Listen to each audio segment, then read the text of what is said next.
Well, spring is over in my Northern California garden, and it is time to start refreshing my green stocks for summer plantings. So come along with me. I'm going to show you exactly how I do it, how I decide whether I want to refresh the entire tier or whether I want to do a partial refresh, and let's just plant up some things as well. So let's start with this green stalk right here. Now this is one that I direct seeded with my spring veggies. It did super well. I grew some enormous peas with a trellis on top of it, but as you can see, all those spring vegetables have come to the end of their journey and a lot of the pockets are empty.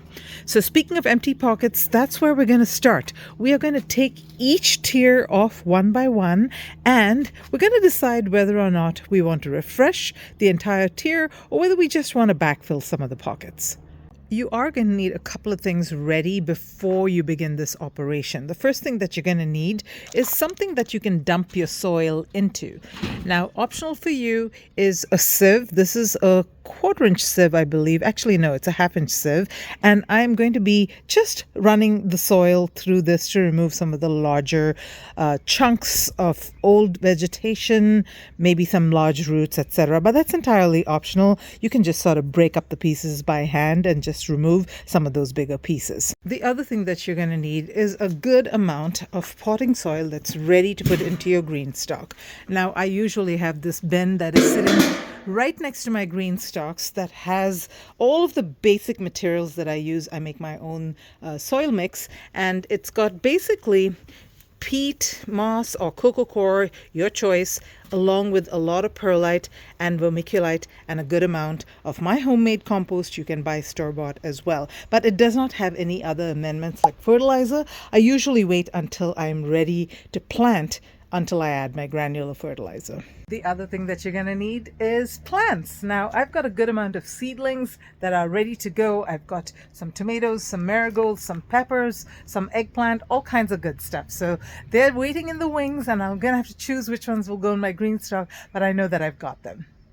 Okay, so as far as whether I should empty it out or whether I should just sort of fill up the pockets with soil and plant in them, really comes down to what is growing in them. Now, my preference is always to take out the soil, shake it up a little bit, loosen it, lighten it up, add some amendments, and then replace it. And I found the best success when I did it that way, because the green stalks just do so much better when your soil is not compacted, and some fresh fertilizer never hurts. All right, let's talk briefly about the amendments that you want to add to your potting soil. Now, I make my own potting soil, like I said, and I will put a link to a video where I show you exactly how I make it, but it's primarily peat moss or coco coir, like I said, perlite, vermiculite. I do overemphasize on the perlite because that makes the soil light, and that is so important to the green stock. And then, of course, you want to get some compost, good quality compost. I use my homemade compost. I also use leaf mold, which is extremely good, and it also contains a lot of micronutrients. So let's talk about micronutrients as well. So here are the primary ingredients that I add. This over here is an all-purpose granular fertilizer. This over here is always my favorite secret ingredient. This is worm castings, and my worm castings are homemade, and they are pretty amazing, and I always have lots of them available. I will put a link again to a video where I make my homemade worm castings and how I separate them, but this is garden gold, you guys. And in addition to that, there are worms in this, and they will continue to make fertilizer in your green stock tiers. And then the other ingredient I talked about, micronutrients. This is azomite. Now, azomite is micronized rock dust, and it contains plenty of minerals, actually about 70 different identified minerals that could be very useful to plants. So iron, phosphorus, calcium, magnesium, boron, selenium, all of that kind of thing is contained in this. Actually, the azomite AZ part stands for A to Z. So it contains a lot of minerals, trace minerals. Anyway, you can't, whatever your choice, you want to use this, you can do that. But I feel that it probably helps with my plant health as well as in the nutrient density of the food that I grow. Okay, let's get this first tier emptied out. Now this one I'm going to dump and replace completely because there aren't any plants here that I want to save.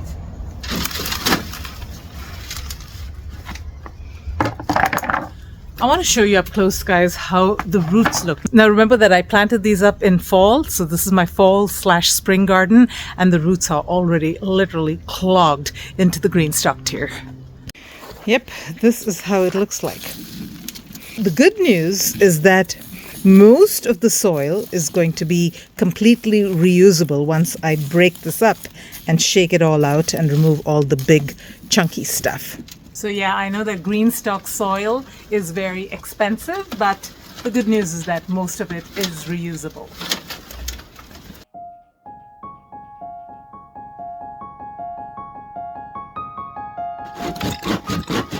Okay, so literally that's all that's left after I sifted it all out, a few roots. So you have recovered pretty much most of your initial investment. I would add a little bit more perlite to this and some granular fertilizers, a little bit of worm castings, and you're good to go. So that initial soil investment, it just keeps giving and giving over and over again, and all you need to do is replace just about that much. Now you could actually throw these roots into your GreenStalk and it will decompose over time. I like to take it out mainly because depending on the root, these things may grow again. These GreenStalk pockets are small and I don't want volunteer plants clogging them up in addition to my main plants.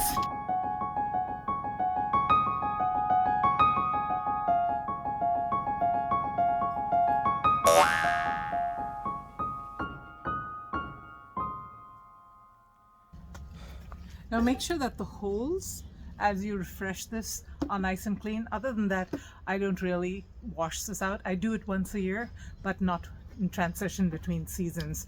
Another thing that you do want to look at is the feet.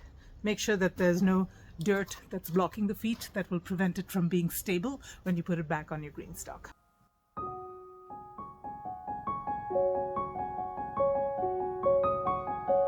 So make sure when you fill it that you go all the way to the tippy top in each of the pockets, because this soil is going to settle. I tamp it down ever so gently, but it is going to settle. You want to make sure that the little hole in the middle is visible, and I leave a little depression around it for the gray saucer. It's all refreshed and ready to be planted. So I took down the next tier because I'm going to be doing a partial refresh of this one, but I wanted to show you one thing. The gray saucer, you guys. This does tend to get a little gunky. It's not very much because it's only been a few months, but it does get gunky over time. This is one of the reasons why I refresh my GreenStalk at least once a year, because these holes, they're really tiny and it's easy to get them clogged, and that will mess up the watering system. So rinse out the gray saucers and make sure that the holes are nice and clear whenever you do a refresh. So in this GreenStalk, I've got a couple of things that I want to maintain. Number one, these carrots. These are not ready yet, so I want to keep these over here. And you know what, I'm going to get rid of this. This is spinach and beetroot, and the beetroot doesn't seem like it's looking healthy. It's not going to form a root, so I'm going to take that out. I'm going to take out this old cilantro, and this lettuce has got to go as well, you guys. So only the carrots are going to remain. So what I do typically is first I remove all the plants that I want to take out, because things like cilantro, if you leave sufficient roots and stem, they will continue to grow, and I don't want them to grow. I want to plant new things in it. So the next thing that I do is I use just my hori tool, and I kind of just loosen it up a bit. Remember, the GreenStalk is all about lightness in your soil. You do not want it to get compacted. Oh, looks like I got some old roots in here. So I'm just going to dig these out. These are actually kale, and kale will regrow. So I'm going to actually get these out of here. These roots go deep. Take these out and just loosen it up ever so nicely. And then all I'm going to be doing is adding some granular fertilizer, a little bit of worm castings, and this thing is ready to go. I will have to top it off a little bit with some more soil because this level has gone down, plus I removed some plants and that took some volume as well. So let's go ahead and finish this one up. That might seem like a lot of fertilizer I just added, but believe me, these summer plants, they are hungry. They will eat everything and then some. My sister's going to be so mad when she sees me not wearing gloves. She's always like, get those gloves on. You know how much stuff can get under your fingernails? And yada, yada, yada. Yeah, I know. I will, sis. Quit being a nag. Tier number 2, ready to go. Okay, so I went ahead and I finished stacking this off camera because I really wanted to get to planting it. But I do want to mention a couple of things about stacking this and doing that properly. Now, I've got a whole video dedicated to beginner tips on how to stack your GreenStalk properly. So make sure you go and take a look at that because I won't get into that kind of detail over here. But there are a few things that I wanted to draw to your attention. So first off, probably the most important thing for you to pay attention to when you're stacking this is to make sure that it is sitting on a very, very flat surface. Now, I had this sitting on the sort of gravelly surface. That is no good. There are those depressions over there. It just causes the GreenStalk to lean. It's been awful. And I've been waiting to put a nice flat stone underneath it, which I did here. Make sure that you get the wheels. If you don't have the wheels, it's going to be really hard for you to spin it. This is the ultimate spinner. And yeah, look how beautifully that glides. So make sure that you get something that will allow you to spin it very easily. And then don't forget, as you're stacking it, to put plant supports as needed. It's very difficult to put this plant support afterward because you've got to get in there just a little bit, so it's easier to not have this tier sitting on top of it when you get it in there. So try to remember to get your plant support in there. The other nice thing about getting the plant support in there early is you can actually kind of gauge how far apart you should put your GreenStalks, because otherwise they'll be bumping into each other. In fact, these are too close together. I actually wanted to put this plant support in that next tier, but it was bumping into this one. That's okay. I'm just going to have to live with that. And then finally, as you put these things together, make sure that they click together nicely. Take a look at it, while you're doing it. And if you see it slanting even ever so slightly, trust your gut. There's something that is not positioned correctly. Go in, take a look at each and every one of them and make sure that they're nice and plush. The feet are sitting right on where they're supposed to be. If you don't do that, the GreenStalk is eventually going to lean, and it's going to lean more and more, and the watering system won't work, and it just won't look very good either. Okay, back to planting your GreenStalk. I've got a selection of plants. I'm going to show them to you real quick. Now, I've got an entire video dedicated to planting your GreenStalk, so definitely check it out. It'll be linked somewhere here. And that video gets into how you want to plan each tier, how you want to make sure that there's not competition, how you want to take into account watering needs, and a lot of other different tips. So make sure that you watch that video. There are a couple of things that I didn't mention in that video that I want to talk about right now. Okay, so the main thing that I wanted to talk about was when you plan your GreenStalk, think about it like a Christmas tree. So the Christmas tree has two main attributes, I would say, from a design perspective going for it. Number one, it's larger at the base and narrower at the top. And so as you plan your GreenStalk, larger plants at the bottom, smaller plants at the top. But the Christmas tree also has that balanced effect going. It's very evenly balanced. And as you plan your GreenStalk, make sure that you're balancing out your plants. So what I mean by that is if you're, for example, planting a tomato plant right here, then maybe in the next tier, you want to plant a tomato plant right there. So they kind of balance each other out and it's not like side heavy on one side.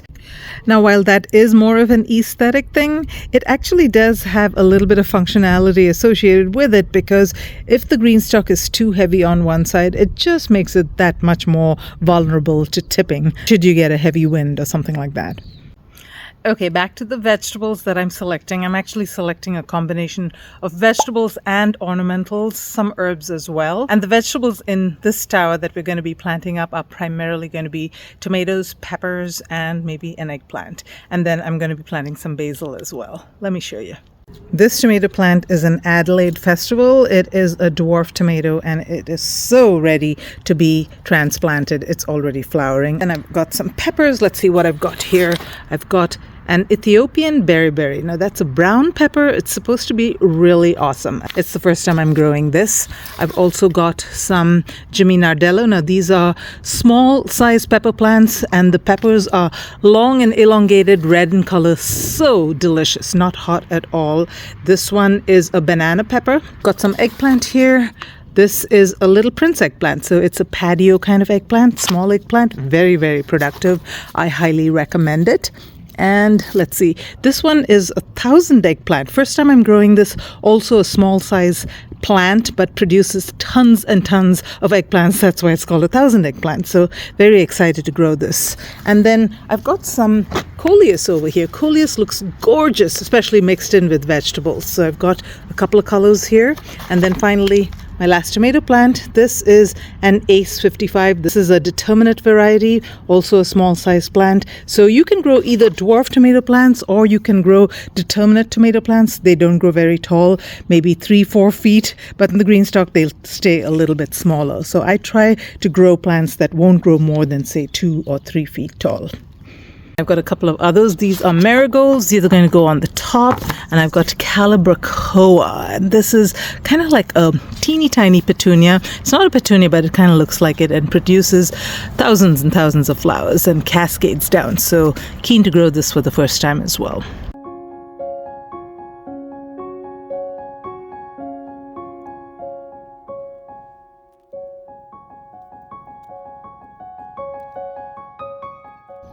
Okay, so we're done planting up the very first summer GreenStalk, and if it seems like it was a lot of work getting all these GreenStalks stacked and amended, guess what? It was a lot of work. Now, I do this once a year thoroughly, and I feel that that makes a huge difference to my GreenStalks and their production.